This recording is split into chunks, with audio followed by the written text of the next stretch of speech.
안녕하세요. 저는 올해 23살인 여자입니다. 며칠 전 제게 일어난 드라마 같은 이야기를 여기에 사연으로 보내며 저도 이젠 그 일을 털어내고 싶어 글을 보내봅니다. 저는 위로 배다른 오빠가 2명 있습니다. 오빠들의 아버지는 교통사고로 일찍 돌아가셨고 엄마는 혼자서 오빠들을 키우다가 지금 제 아빠와 사랑에 빠지셨고 재혼하셨습니다.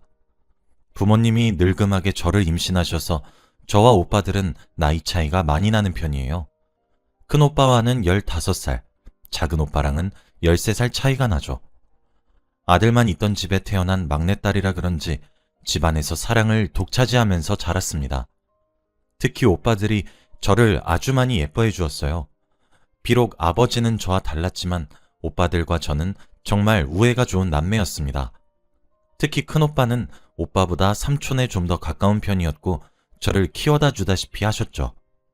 사랑을 많이 받아서 오냐오냐 자라긴 했지만 집안의 풍습이 엄격한 편이라 사랑받는 만큼 제가 잘못한 일에는 눈물이 쏙 빠지도록 혼도 많이 나곤 했죠. 아무래도 부모님은 나이가 많으셔서 훈육 담당은 오빠들이 맡았습니다.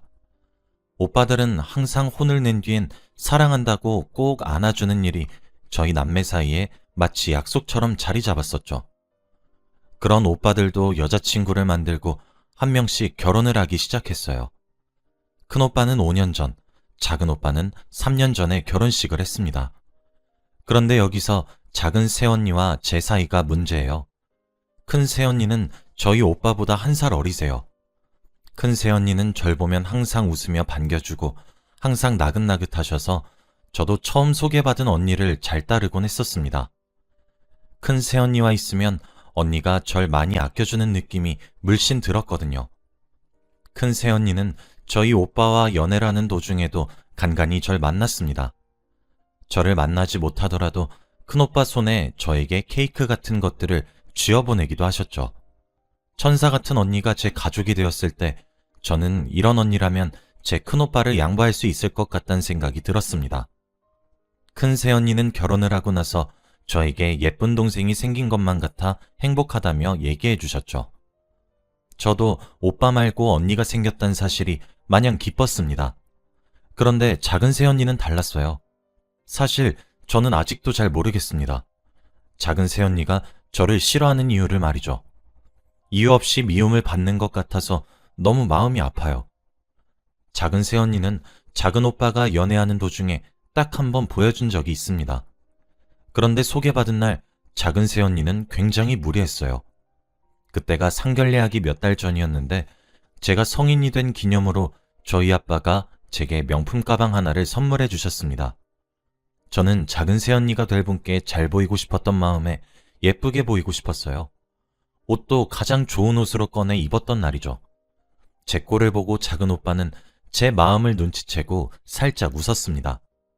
저는 조금 창피한 마음에 조용히 하라며 눈치를 줬죠. 작은 오빠는 제 마음을 알아차렸으니 저와 작은 새언니 둘만 남겨놓고 화장실을 간다며 잠시 자리를 비웠습니다. 제가 친해지고 싶고 잘 보이려 한다는 걸 알고 있으니 아마 둘만 얘기할 수 있는 시간을 준 것 같아요. 그런데 그때 작은 새언니가 저보고 참 철이 없다고 웃으면서 얘기를 하시더라고요. 저는 처음에 잘못 들은 줄 알았습니다. 저는 멍청하게 네? 라고 되물었죠. 작은 새언니는 나이도 어린데 명품으로 몸을 휘두르고 다니면 싸 보인다고 말하셨어요. 저는 그런 모욕적인 말을 난생 처음 들어봤고 너무 놀랐습니다. 그리고 너무 수치스러웠어요. 그 타이밍에 작은 오빠는 자리에 돌아왔고 작은 새언니는 언제 그런 말을 했냐는 듯 저에게 친하게 지내자고 웃으면서 말을 거셨어요. 저는 그 자리를 더 이상 지키고 앉아 있을 자신이 없었고 얼른 집으로 돌아가고 싶었습니다. 그래서 오빠에게 속이 너무 안 좋다는 핑계를 대고 부랴부랴 그 자리를 도망쳐 나왔어요. 그 이후로는 작은 새언니와 만남을 제가 피하게 되었습니다. 그날 일 또한 그 누구에게도 말할 수 없었어요. 저 때문에 일이 커질 것만 같았거든요. 작은 오빠는 큰 오빠처럼 결혼하고 분가하지 않았어요. 저와 한 집에서 부모님을 모시면서 살겠다고 하면서 말이죠. 그때부터 지옥 같았습니다. 작은 새언니는 가족들 모르게 저를 자꾸 괴롭혔습니다. 특히 가족들로부터 소외되는 일을 자꾸 만들었어요. 가족 외식을 하러 가면 저에게는 말을 안 해주거나 쇼핑을 하러 가서 제 것만 사지 않는다거나. 그런데 매번 그런 상황에 제가 불만을 표시해도 언니는 매번 그럴싸한 말로 상황을 모면했죠. 그런 일이 반복되다 보니 그냥 제가 아무런 말을 하지 않는 것이 빠르고 조용히 끝나는 일처럼 느껴졌고 저는 입을 다물기 시작했어요. 하지만 그럴수록 작은 새언니의 괴롭힘은 점점 대담해졌고 언니가 임신을 하면서 저는 더욱 철저한 약자가 되었습니다. 점점 가족들도 제 말을 믿지 않았어요. 임신한 작은 새언니가 서운하게 해서 미안하다고 울기 시작하면 모든 게 제 탓이 되었고 점점 미운 오리 새끼가 되어갔습니다. 가족이 집을 비우고 저와 언니만 남아있으면 언니는 제게 폭언을 하기 시작했어요. 저와 오빠들의 아빠가 다르다는 걸 이유로 말이죠. 저도 점점 마음의 문을 닫고 있던 어느 날, 큰 새언니로부터 연락이 한 통 왔습니다. 저희 집 근처에서 저와 할 말이 있다고 단둘이서 따로 보고 싶다고 말이죠. 큰 새언니는 저와 만나자마자 저보고 제 이야기를 들어보고 싶어서 물어보는 거니까 오해하지 말라고 말을 하면서 이야기를 하셨죠. 저는 큰 새언니의 이야기가 진행될수록 놀란 입이 다물어지지 않았습니다. 큰 새언니의 이야기는 작은 새언니가 큰 새언니에게 연락을 해서 아가씨가 자기를 너무 괴롭힌다고 호소했다는 이야기였거든요. 자기가 짚고 넘어가기엔 일이 너무 커질 것 같아서 어떻게 해야 할지 모르겠다고 말했다더라고요. 저는 눈물이 쏟아졌습니다. 큰 새언니는 난 네가 그러지 않았을 거란 것을 알고 있어. 내가 본 너는 그런 사람이 아니기 때문이야.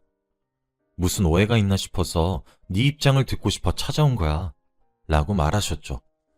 저는 이제까지 꾹꾹 눌러 참아온 서름을 큰 새언니에게 처음으로 엉엉 울면서 쏟아냈습니다. 언니는 제 이야기가 진행되면 진행될수록 무섭도록 표정을 굳히셨어요. 언니는 중간에 제 말을 단 한 번도 끊지 않고 묵묵히 들어주셨죠. 이야기가 끝나고 저희 사이에는 잠시 정적이 돌았습니다. 언니는 제게 진짜냐고 되물었고 저는 하늘의 맹세코 진실이며 어찌해야 될지 모르겠다고 대답했어요. 큰 새언니는 한참 뒤에 녹음을 한번 해보는 건 어떻냐고 제게 물어보더군요. 제가 왜 그 생각을 못한 건지 저는 그런 생각은 못했다며 한번 해보겠다고 대답을 했고 언니는 그 길로 저를 데리고 나가 볼펜처럼 생긴 녹음기를 하나 사줬습니다. 저는 연신 고맙다고 얘기했고 그 이후 호시탐탐 기회만 노리고 있었어요. 큰 새언니를 만난 지 보름 정도 지났나? 집에 저와 작은 새언니만 남겨지게 되었습니다. 저는 직감적으로 오늘이 녹음해야 되는 날이라고 확신했고 미리 녹음기를 켜두었죠. 아니나 다를까 2시간 정도 후에 제 방으로 작은 새언니가 시비를 걸기 위해 들어오더라고요. 녹음이 되고 있다는 사실 하나만 알고 있어도 마음이 편했습니다. 저는 최대한 불쌍하고 가녀린 목소리로 무슨 일이세요? 라고 물었어요. 언니는 야, 밥 차려. 나 배고파. 라고 했죠. 언니, 오늘 제가 몸이 너무 좋지 않아서 그런데 이번만 언니가 하면 안 될까요? 죄송해요.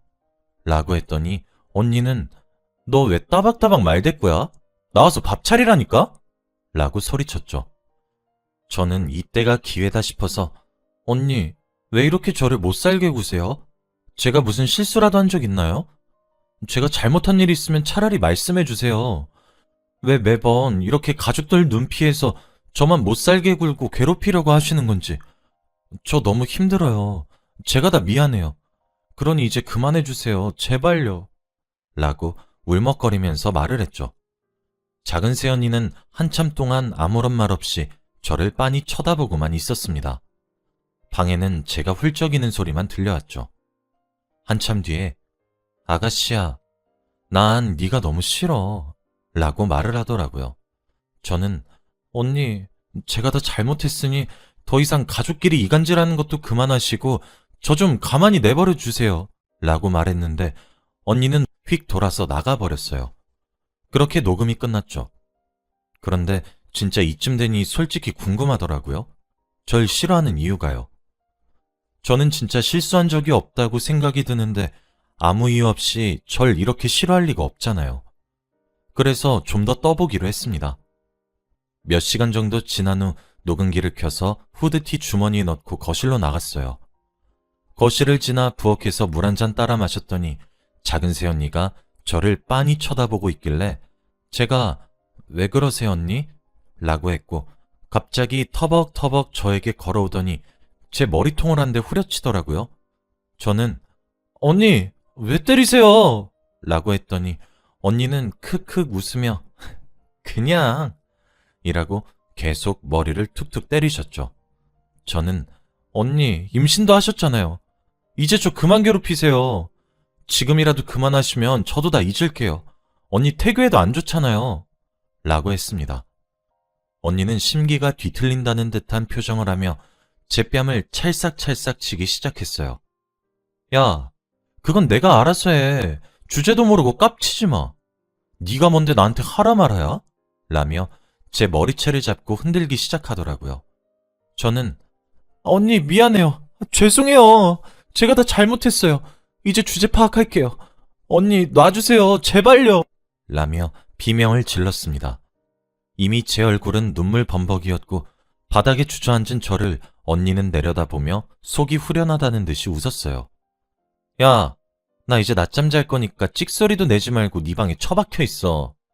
하고는 언니 방으로 들어갔죠. 저는 넋이 나갈 것만 같았지만 방으로 들어가서 서둘러 노트북을 킨 다음 녹음 파일 2개를 제 메일로 보내서 백업시킨 다음에 큰 새언니에게 카톡으로 보내줬어요. 오늘 녹음 다 했다고 말하면서요. 큰 새언니는 녹음 파일을 듣고 저에게 연락을 한다고 답장하셨죠. 언니는 한참 뒤에 전화가 걸려왔지만 저는 작은 새언니가 제 방에 또 들이닥칠까 싶어 전화를 거절했습니다. 그리고 카톡으로 연락을 하기 시작했죠. 큰 새언니는 제게 먼저 괜찮냐고 물어봐 주시고 오늘 저녁에 언니가 저희 집으로 올 테니 같이 얘기해보자고 하셨어요. 옆에서 제 손을 잡고 편을 들어줄 테니 한번 용기 내보자고 말이죠. 저는 알겠다고 답장했고 가족들이 귀가하기만 기다렸습니다. 하나둘씩 집에 가족들이 왔고 마지막으로 큰오빠와 새언니가 도착했어요. 큰 새언니는 가족을 거실로 불러 모았고 저를 방에서 데리고 나왔습니다. 제 손을 꼭 잡아주며 할 수 있다고 말해주는 언니를 보고 용기를 냈어요. 눈치를 보니 큰오빠도 무슨 일인지 아무것도 모르는 눈치더라고요. 저는 재생하기 전 가족들에게 나도 진짜 많이 생각했고 고민 많이 했어요. 내가 아무런 말도 없이 참기만 했던 이유는 저로 인해 가족 간에 큰 불화가 생겨서 일이 커질까봐 그거 하나 너무 걱정이 돼서 나 하나 참고 말자 그렇게 계속 다짐했어요. 근데 점점 너무 도가 지나치고 참기 힘들어졌어요. 나랑 같이 사는 가족들은 내가 변했다고 작은 새언니 편만 들었는데 유일하게 큰 새언니만 내 말 믿어줬어요. 진짜 나 너무 힘들고 죽고 싶었어요. 이거 들으면 어떻게 행동해야 할지 모르겠는데 그냥 진실을 알려주고 싶었어요. 라고 말을 하니 작은 새언니는 아가씨, 또 제가 뭐 서운하게 한 적 있나요? 아가씨, 저도 이제 너무 지쳐요. 이제 그만 좀 하면 안 되나요? 라며 지지 않고 말을 하더라고요. 거실에 불려나온 가족들도 저를 질책하는 듯한 눈빛을 하며 저를 쳐다봤죠. 큰 새언니는 옆에서 한숨을 푹 쉬며 그래도 얘가 이렇게까지 말을 하고 싶다는데 한 번 정도는 우리 들어보는 건 어떨까요? 라며 제 편을 들어주었습니다. 저는 언니의 손을 꼭 잡은 채로 방에서 가지고 나온 노트북을 켰고 오늘 녹음된 파일을 틀었습니다. 파일이 재생되면 될수록 가족들의 표정은 굳어졌어요. 점점 경악에 차서 사색이 되던 표정들은 제가 맞으며 내뱉는 비명소리에 절정을 찍었고 엄마는 뒷목을 잡고 주저앉으셨고 아빠 또한 입을 다물지 못하셨습니다. 큰오빠는 멍하니 절 바라만 보았고 작은오빠는 믿기지 않는다는 듯 제게 진짜냐고 되물었어요. 큰 새언니만이 제 옆에서 저를 꼭 안아주었죠. 작은 새언니는 사색이 된 표정으로 전부 오해라고 소리치기 시작했습니다. 그 소리에 작은 오빠는 작은 새언니를 끌고 방으로 들어갔고 거실은 적막에 둘러싸였어요. 큰 새언니는 가족들에게 일단 제가 조금 쉬어야 될 것이라며 말한 뒤 방으로 데려다주며 잘했다고 토닥여줬어요. 제 얼굴은 이미 눈물로 범벅되어 있었죠. 닫혀있는 방문 너머로 엄마의 울음소리, 오빠들의 말소리가 들렸는데 너무 피곤했습니다. 그냥 잠에 빠져들고 싶었어요.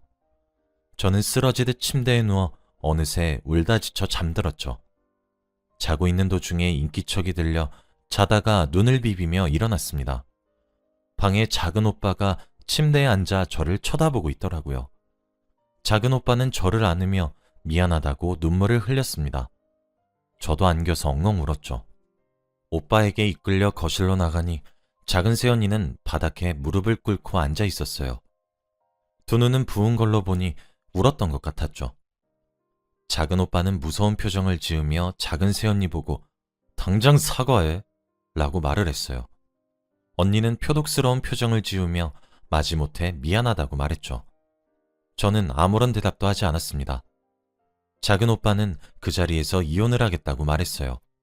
사실 이혼하길 바랬지만 언니가 임신을 한 상태라 진짜 할 줄 몰랐거든요. 작은 새언니는 오빠 바지가랑이를 붙잡고 이혼은 절대 안 된다며 울부짖기 시작했습니다. 작은 오빠는 지금 당장 짐을 싸서 나가라고 소리쳤고 언니는 가족들에 의해 집에서 쫓겨나 친정으로 돌아갔습니다. 그날 밤 오랜만에 가족들의 얼굴을 다 봤죠. 그날 이후 저희 가족에겐 그날 일이 제 앞에서 금기시 된 듯 아무도 입 밖에 꺼내지 않았어요. 그렇게 2주 정도 흘렀죠. 하루는 작은 새언니가 제게 연락해왔어요. 잠시 둘이서 얘기 좀 하자고 하더라고요. 그냥 무시할까 했지만 정말 제가 왜 싫은 건지 이유를 알아야 저도 털어낼 수 있을 것 같아 알겠다고 답장을 보냈고 저는 녹음기를 챙겨서 작은 새언니를 만났습니다. 한참 동안 아무런 말도 하지 않는 언니를 보며 절 왜 불러내셨어요? 라고 물었죠. 언니는 네가 원하는 대로 우리가 이혼하니 어때? 속 시원하니? 라며 쏘아붙였어요. 저는 한숨을 쉬고 그런 말 하실 거면 일어날게요.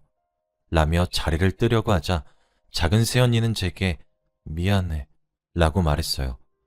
저는 솔직히 화가 많이 났습니다. 그건 진심으로 하는 말인가요? 라고 쏘아붙이자 미안한 건 맞아. 하지만 난 네가 싫어. 쟤 뭐가 그렇게 싫으세요? 라고 물었죠. 작은 새언니로부터 나온 대답은 충격이었습니다. 네 오빠들이랑 너랑 아버지가 다르다며? 근데 왜 네가 오빠들의 동생이니? 난 그것도 너무 싫어. 네 오빠랑 연애하면서부터 맨날 동생. 솔직히 어딜 봐서 네가 동생이야? 몸속에 흐르는 피 절반이 다른데. 안 그래? 데이트하다가도 네 전화가 울리면 받고 네가 아프다고 하면 도중에라도 집으로 돌아가고 네가 보기엔 그게 정상적인 남매관계야? 내가 그래서 네 잘난 얼굴이 궁금해서 동생 소개 좀 시켜달라고 했더니 해벌쭉 웃으면서 널 소개시켜주더라? 기가 막혀서. 그래서 네가 마음에 안 들었어. 내 남자고 내 남편이고 내 아이의 아빠인데 왜 그 애정을 너한테 모두 뺏겨야 하니? 난 그래서 네가 너무 싫어. 라고 소리를 질렀습니다. 정말 멍해지더라고요. 정말 고작 그따위 질투심 때문에 그간 절 그렇게 못살게 구신 거였다고요? 언니, 정말 제정신이에요? 사람이 어떻게 그럴 수가 있어요? 제가 뭘 그렇게 잘못했는데요? 네 존재 자체가 나한텐 걸림돌이야. 그럼 그게 내 잘못이니? 태어난 네 잘못이지? 라는 소리를 끝으로 저는 그 길로 집으로 도망쳐 왔습니다. 집에 도착하기 전 작은 오빠에게 전화를 해서 집 앞으로 나와달라고 부탁을 했죠. 앞에서 기다리고 있는 오빠에게 오늘 들고 나섰던 녹음기를 쥐어주며 오빠, 이거 듣고 이혼할지 말지 결정했으면 해. 오빠가 이혼을 하지 않는다고 해도 난 원망은 안 해. 그치만 언니 얼굴 마주하는 건 정말 힘들 것 같아. 라고 말한 뒤 먼저 집으로 돌아와 버렸습니다. 작은 오빠는 그날 이후 녹음된 파일을 듣고 이혼을 할 것이니 제 탓도 하지 말고 죄책감도 가지지 말라면서 알려주었습니다. 미안하다고 사과도 하면서 말이죠. 처음엔 작은 새언니는 죽어도 이혼을 못 해주겠다고 버텼지만 결국 합의 이혼을 하는 거에 동의를 했고 도장을 찍었습니다. 작은 새언니는 저희 집에서 완전히 침을 뺐고 새언니네 친정 부모님께서는 저희 부모님과 제게 연신 고개만 숙이셨어요. 저는 오랜 시간 끙끙 앓았었는데 큰 새언니의 지원으로 인해 이렇게 빨리 해결이 되었고 괴롭힘에서 벗어나게 되어 너무 고맙고 신기합니다. 언니에게 감사하다는 인사를 수십 차례 했어요. 사실 그동안 닫혀져 있던 가족에 대한 마음을 열기 시작하는 게 아직 힘이 듭니다. 예전처럼 사랑을 받으면서도 억울한 감정이 울컥울컥 치솟고 있어요. 그럴 때마다 큰 새언니는 이런 제가 지치지도 않는지 옆에서 항상 잘할 수 있다고 응원을 해주십니다. 저는 그런 언니가 너무 고맙고 좋아요. 저도 이렇게 사연을 보내는 것을 끝으로 이제 우울한 감정을 다 털어내고 옛날 화목했던 그 시절로 돌아가려고 노력하겠습니다. 제게 버팀목 같은 역할을 해주시는 큰언니에게 너무 고맙고 사랑한다고 전하고 싶네요. 감사합니다.